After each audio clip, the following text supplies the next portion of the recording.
The man here in traditional African garb is not a South African. He's if you like, a foreigner. I don't like the term because as of Africans, we consider ourselves as one nation from Cape to Cairo, but he is a so-called foreigner. He is from Swaziland. He's the head of state there. His Majesty King Mswati III.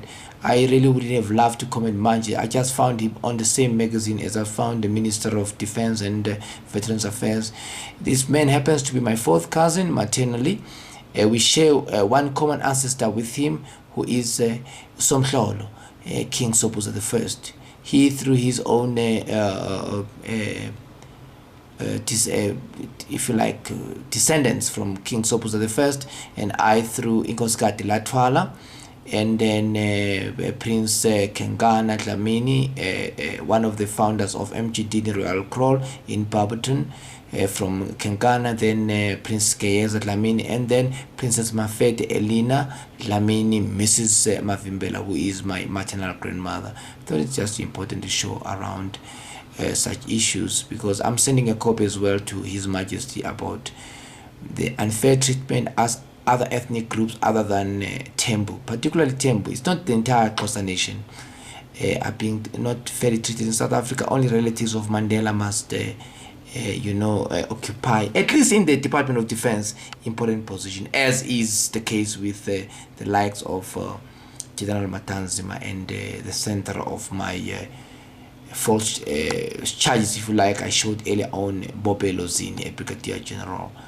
whom they are said to have royal connections. But then if royal connections count, why doesn't Phiri count? Even paternally, I'm related to royalty, African royalty, the original kings of present-day KwaZulu-Natal, the Matanje people. And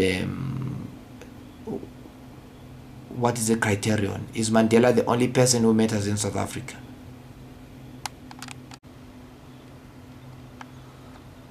This man, or rather very senior officer you see in the picture, is very important here, and I just wish him speedy recovery. He is my general officer commanding of the Army Intelligence Formation in the Army headquarters in Pretoria. He is, as of this moment, not feeling well, and he's recuperating at home. He's a man with a lot of understanding, like any human being, with a lot of shortcomings too. But as a military officer, we're all of us satisfied, and I'm sure his second in command, Colonel Nivold, will also attest to his, integrity, as it were. A speedy recovery, say. A picture of some VIPs here. Who are not going to feature in this story except for the gentleman here at the center. This is Lieutenant General Themba Templeton Matanzima, a cousin of His Excellency President Mandela, and yes, it's just one of the pillars of strength. If General Bobelo is anybody to go by, he was relying on to defend her in all the corruption she was into with Raymond Lindiwe, and her rise to power, assisted by the likes, as I have intimated, of the current human resource officer, General Mgwebi. But this is the man that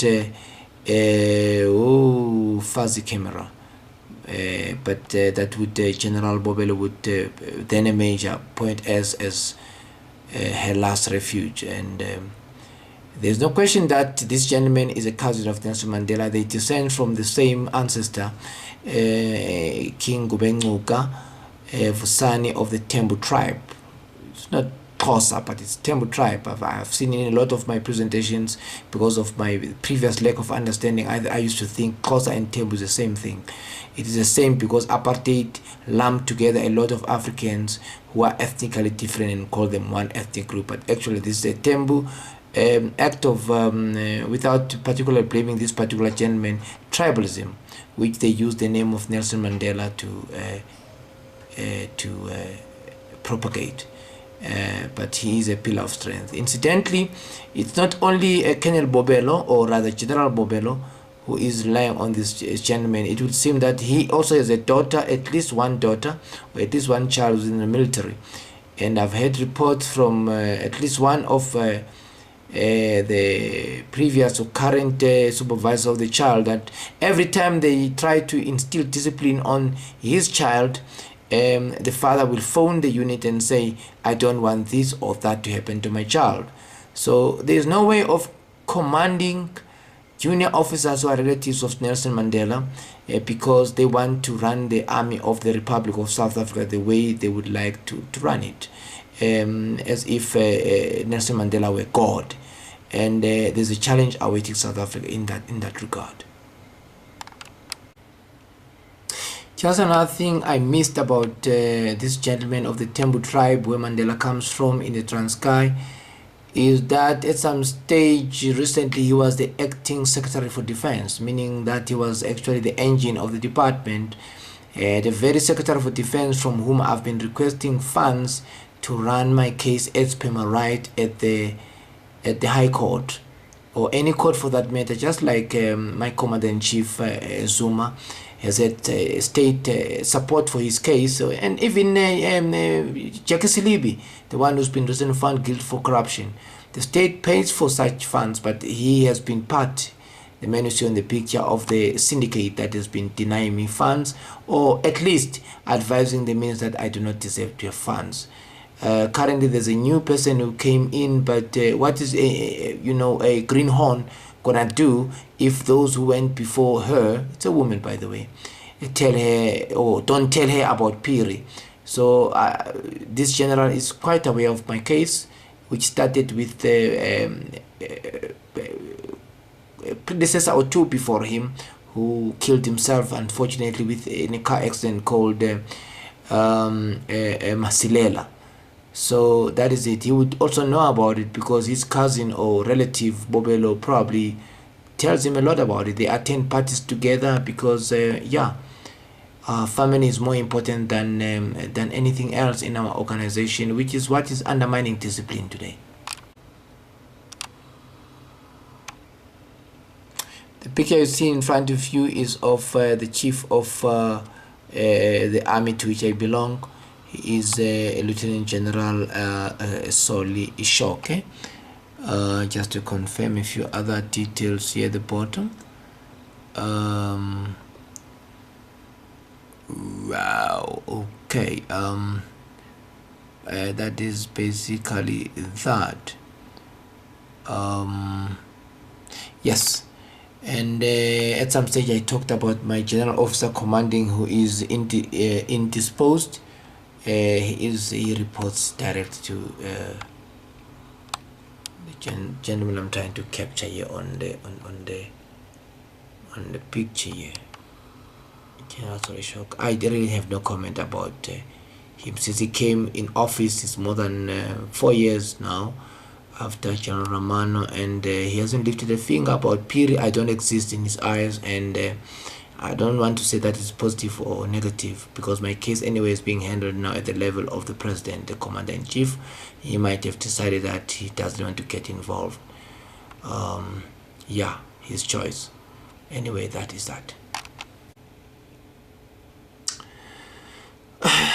One of the problems that come with the politicization of the army is that you get people who are highly scientific in approach and precise in their analysis to get involved in an imprecise science called politics.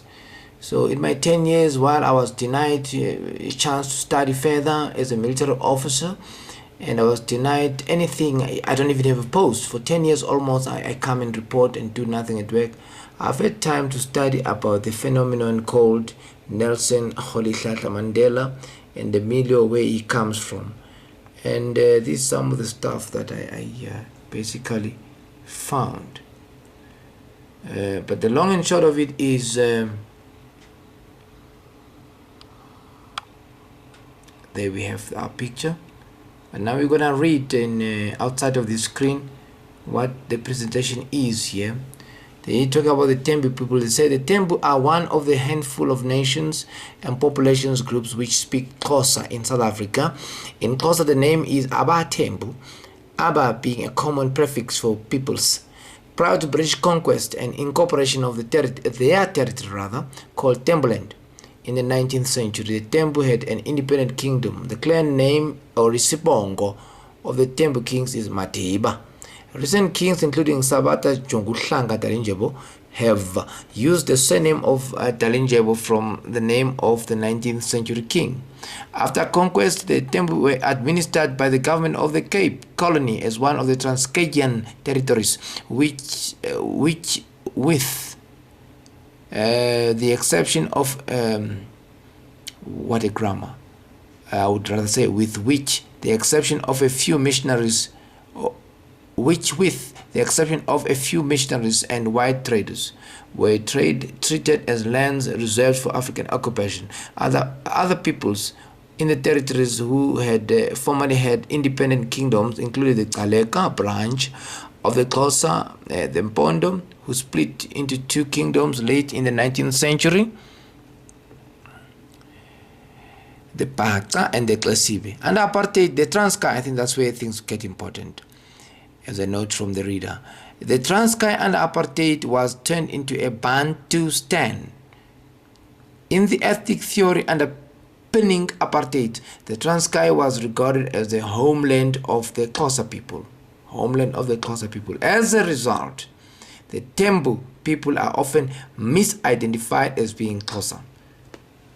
Just as a by the way, I just want to say, in my earlier writings, when I was confronting the problem of Mandelocracy in the Department of Defense, I was also a victim of that misidentification of looking at Mandela as a Xhosa, when in fact he is having a distinct ethnic identity, unlike what the colonies created in South Africa, which unfortunately our new government is continuing with, that he's a Xhosa.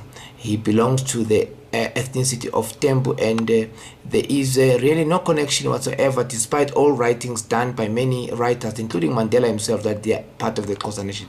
They are not. The Xhosa were heroic people who fought the British through and through, whereas the Themba, particularly His Excellency Nelson Mandela's great grandfather, King Ngubengcuka Vusani, was a collaborator with the British forces.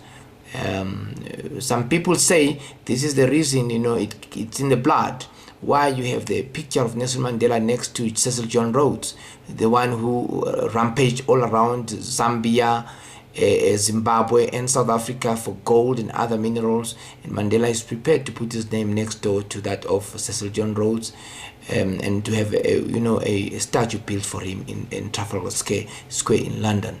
It's just a by the way. Just to go deeper into Mandela and this issue of tribalism in the Department of Defense is also the issue of the townships. Mandela is a giant in the mass media, but the townships, wherever I go and many people go, call him a sellout to the British. The fact that also his days on Robben Island, where he was not the longest serving prisoner, but Jeff Masumula was, were not said to be completely spent there. He was supposed to be spirited out every so often by the apartheid regime to spend some free time, if you like, in Cape Town.